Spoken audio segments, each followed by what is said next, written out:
अस्सलाम वालेकुम, आप देख रहे हैं इनसाइड पाकिस्तान। मैं हूं मोहम्मद ज़फ़ीर। इलेक्शन 2024 सियासी माहौल आहिस्ता आहिस्ता गर्म हो रहा है, जोड़ तोड़ भी जारी है और नए इत्तेहाद भी सामने आ रहे हैं। पाकिस्तान मुस्लिम लीग नून और एमक्यूएम के दरमियान आज मीटिंग भी हुई। अब फ्राइडे को दोबारा मिलेंगे। 2013 के जो इंतखाबात थे उनको उन नताइज को मद्देनज़र रखते हुए इंतखाबी इत्तेहाद होगा सिंध में। दूसरी तरफ बिलावल भुट्टो जरदारी आज PDM हुकूमत जो थी उनकी और इत्तेहादी थे उस हुकूमत के ख़ुद भी वो कह रहे हैं कि जी इत्तेहादियों की तवज्जो ज़ाती दुश्मनियों पर थी इसलिए कामयाब नहीं हो सके। और अब वो कह रहे हैं कि बुज़ुर्ग सियासतदान 18वीं तरमीम के पीछे पड़ गए और उनको मशवरा ये है कि वो अब रिटायरमेंट लें। एक दूसरे के खिलाफ इल्ज़ामात लगाए जा रहे हैं। बिलावल भुट्टो साहब थोड़ा सा जारहाना नज़र आ रहे हैं और वजह इसकी क्या है ये हम प्रोग्राम में आगे चल के डिस्कस भी करेंगे। और साथ ही साथ आसिफ अली जरदारी साहब की जो हिकमत अमली है वो थोड़ी सी बैकफुट पे हैं। शायद वो अपना कोई दूसरा प्लान उनका होगा और वो आने वाले दिनों में वो भी ज़ाहिर है अपने कार्ड्स प्ले करेंगे। मुस्लिम लीग नून कॉन्फिडेंट है कि वो प्राइम मिनिस्टर अपना लाने में और अपनी हुकूमत बनाने में कामयाब हो जाएंगे इत्तेहादियों के साथ मिलकर। ये शायद पाकिस्तान की तारीख के पहले इलेक्शंस होंगे कि अब तक 3 महीने से कम का वक्त रह गया है इलेक्शंस को। अगर 8 फरवरी 2024 को होते हैं तो सियासी जमातों को ही नहीं पता कि लीडिंग जमात कौन सी होगी। सादा अक्सरियत अगर हम बात करें 2008 के इलेक्शंस की, 13 के इलेक्शंस की और इवन 18 के इलेक्शंस की, नज़रियात अपनी जगह, मंशूर अपनी जगह। लेकिन 2008 के इलेक्शन में मोहतरमा बेनज़ीर भुट्टो चूँकि उससे पहले वतन वापस आई, फिर 27 दिसंबर का अफसोसनाक वाक़या हुआ, लेकिन मोमेंटम बना हुआ था, लाखों लोग उनको वेलकम करने आए थे और माहौल नज़र आ रहा था कि पाकिस्तान पीपल्स पार्टी की हुकूमत बनेगी। वो कहते हैं कि हवा किसकी चल रही है, तो हवा पाकिस्तान पीपल्स पार्टी की चल रही थी। 2013 में अगेन हालात क्या थे, ज़मीनी हक़ाइक़ क्या थे, लेकिन मोमेंटम बना, मोमेंटम शिफ्ट हुआ मुस्लिम लीग नून की तरफ। 18 में तब्दीली के नाम पे एक ज़बरदस्त माहौल बनाया गया और वहाँ पे भी मुखालफिन को कैसे रौंदा गया ये एक अलग बहस है। लेकिन बज़ाहिर ये लग रहा था कि पाकिस्तान तहरीक इंसाफ लीड लेगी चूँकि माहौल नज़र आ रहा था। 2023 इस वक्त मौजूद है और 24 में ज़रा इंतखाबात 23 में होने थे, नहीं हो सके, 24 में होने जा रहे हैं। अभी तक नहीं समझ आ रही कि हवा किसकी चल रही है। सब दावेदार हैं कि हमारी ही हवा है। मुस्लिम लीग नून थोड़ा सा एज ले रही है और वो भी कुछ इतलात ऐसी हैं कि ऐसा तासुर देने की कोशिश की जा रही है डिसीजन मेकर्स ने कोई इस तरह का फ़ैसला नहीं किया, और अगर किया भी है तो वो अभी बहुत कबल इस वक्त होगा। अभी बड़े बड़े प्लेयर्स हैं, आसिफ अली जरदारी साहब की अभी खुलकर सामने आना बाकी है, उसके बाद ही पता चलेगा कि मोमेंटम किधर शिफ्ट हो रहा है। इस पर मजीद बात करेंगे। हमें ज्वाइन किया है जनाब सरदार नज़ाकत साहब ने, सीनियर रहनुमा है पाकिस्तान पीपल्स पार्टी के। सरदार साहब खुश आमदीद कहते हैं आपको प्रोग्राम में। बहुत शुक्रिया।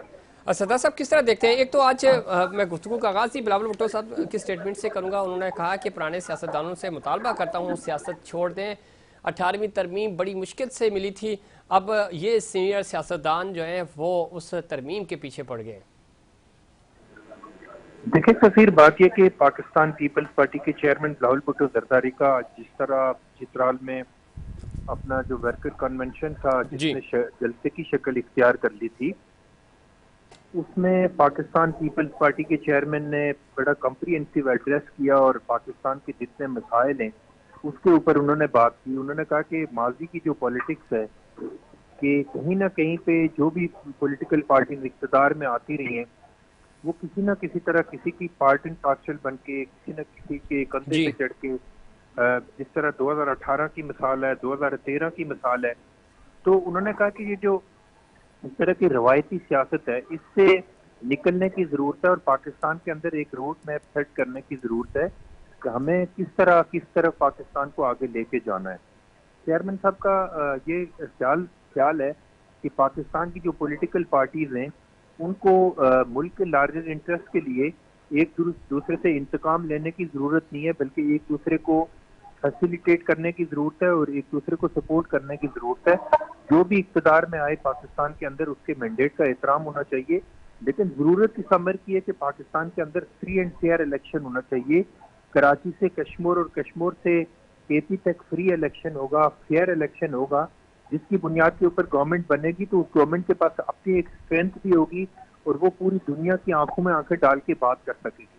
जो लोग माजी के अंदर जिस तरह इमरान खान साहब 2018 में चोर दरवाजे से इक़्तिदार में आए, इसी तरह 2013 में मियां नवाज शरीफ साहब चोर दरवाजे से इक़्तिदार में आए, इस बुनियाद के ऊपर अगर जो भी गवर्नमेंट बनेगी उसके पास इतनी स्ट्रेंथ भी नहीं होगी और मैंडेट भी नहीं होगा, क्योंकि पूरी दुनिया को पता होता है कि ये फेक इलेक्शन की सूरत में ये गवर्नमेंट में आए, फ्री एंड फेयर इलेक्शन की सूरत में ये पाकिस्तान के अंदर इक़्तिदार में नहीं आए।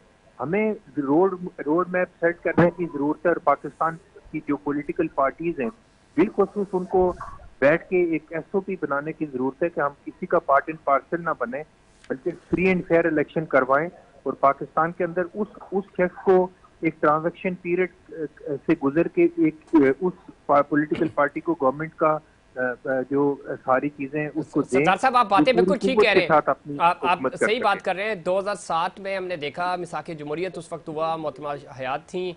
बज़ाहिर ये लगा कि एक सियासतदानों ने माजी से सबक सीख लिया, एक नए दौर में दाखिल हुई पाकिस्तान में जमहूरियत, और अल्लाह का शुक्र है कि आज तक ये तसलसल एटलीस्ट चल रहा है, उसमें इन आउट लगे रहे।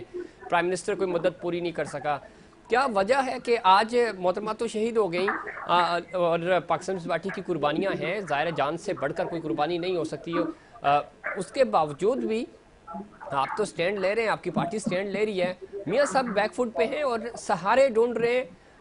आप किस तरह देखते हैं इस सूरत हाल को कि जो सियासी जमातें हैं उनको अवाम के पास जाना होता है, वो अवाम की बात करते हैं, वो वोट अवाम से लेते हैं, यहाँ तो कबूलियत और मकबूलियत का सिनेरियो बना हुआ है, कंधे ढूंढे जा रहे हैं। तो सरदार साहब, आप नहीं समझते कि अगर इस तरह के सहारे ढूंढे जाएंगे तो ये तो उल्टा जमहूरियत को ही नुकसान होगा? इस तरह की बनी हुई हुकूमत आगे चलेगी कैसे? जो हम लोग 75 साल से अनफॉर्चुनेटली पाकिस्तान में पॉलिटिक्स के साथ और हमारे जो डेमोक्रेटिक सिस्टम है उसके साथ हम लोग करते रहे, आज उसी का नतीजा है कि पाकिस्तान आज मुश्किल तरीन हालात से गुजर रहा है। और जिस तरह IMF और पाकिस्तान के अंदर महंगाई और पाकिस्तान के जो 80 to 85% लोग इंतहाई गुर्बत से नीचे जिंदगी बसर कर रहे हैं और मुश्किल तरीन हालात में अपनी जिंदगी गुजार रहे हैं, ये इसी चीज का खमेजा है कि हमने पाकिस्तान के अंदर जो जमहूरियत है उसको पनपने नहीं दिया। एक पॉलिटिकल पार्टी से दूसरी पॉलिटिकल पार्टी को अपनी जो ट्रांजैक्शन पीरियड था वो हमें पूरा नहीं करने दिया गया। हमें चेयरमैन पाकिस्तान पीपल्स पार्टी बिलावल भुट्टो जरदारी का विजन ये है कि वो ये कहना चाह रहे हैं कि पाकिस्तान की तमाम पॉलिटिकल पार्टीज को, पॉलिटिकल हेड्स को इस चीज पे सोचना चाहिए कि आप बजाय इसके के सहारे तलाश करें, आप पाकिस्तान के अवाम के पास जाएं, ताकत का सरचश्मा अवाम है, अवाम से पूछे कि वो किसको अपना इक़्तिदार सौंपना चाहते हैं। लेकिन मैं एक चीज आपको बताऊं कि जिस तरह पाकिस्तान पीपल्स पार्टी के चेयरमैन बिलावल भुट्टो जरदारी का KPK में इस्तकबाल हुआ, जिस जोशो खरोश के साथ कारकुनों ने बिलावल भुट्टो जरदारी को वहां पे रिसीव किया और आज जितने जज्बाती नारे लगाए गए, लोगों ने वहां पे रोना शुरू किया मोहतरमा बेनजीर भुट्टो की याद में जब बिलावल भुट्टो जरदारी साहब स्पीच करने आए, ये सारे इस चीज की गम्माजी है कि बिलावल भुट्टो जरदारी पाकिस्तान के एक ऐसे नौजवान लीडर है जिनको पूरे पाकिस्तान के अंदर पजीर आई है। दूसरी तरफ देखें तो वो लोग इक़्तिदार आके करना चाह रहे हैं जिनकी न कि सिर्फ पंजाब के अंदर बल्कि कहीं भी उनकी उस तरह की पॉपुलैरिटी नहीं है, उस तरह की स्ट्रेंथ नहीं है कि जो पाकिस्तान के लोग उनको इक़्तिदार में इक़्तिदार दे सके। लेकिन वो फिर भी, मैं बात कंप्लीट कर लूं, वो फिर भी पाकिस्तान के इक़्तिदार में हर हाल में आना चाह रहे हैं, चाहे किसी डील के जरिए, किसी डील के जरिए या किसी न किसी तरह पाकिस्तान के इक़्तिदार हासिल करना चाहते हैं। ये बहुत अनफॉर्चुनेट है पाकिस्तान के।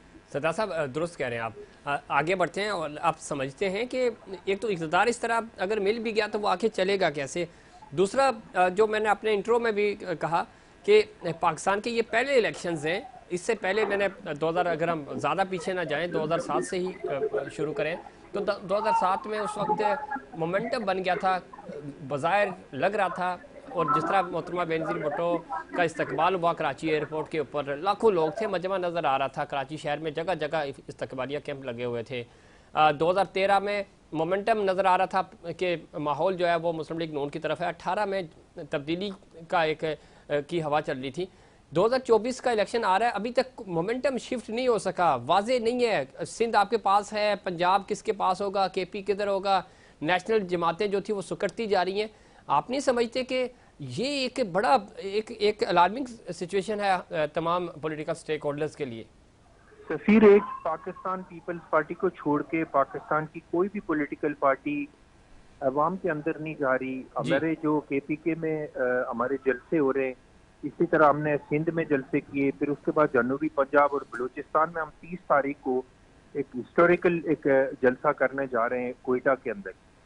एक पाकिस्तान पीपल्स पार्टी को छोड़ के बाकी सारे इलेक्टेबल को तलाश कर रहे हैं। मियां नवाज शरीफ साहब आज से 1 महीना पहले वो इस पाकिस्तान की अदालतों के मुजरिम थे जी। जिस तरह उनको फैसिलिटेट किया गया, जिस तरह एयरपोर्ट के अंदर आके उनको हमारे इदारों ने, हमारी जुडिशरी ने उनको फैसिलिटेट किया, तो पूरी दुनिया ये देख रही है। लेकिन एक चीज मैं आपको बताऊं कि पंजाब के अंदर जो पॉपुलर वोट है वो अभी भी नवाज शरीफ के पास नहीं है।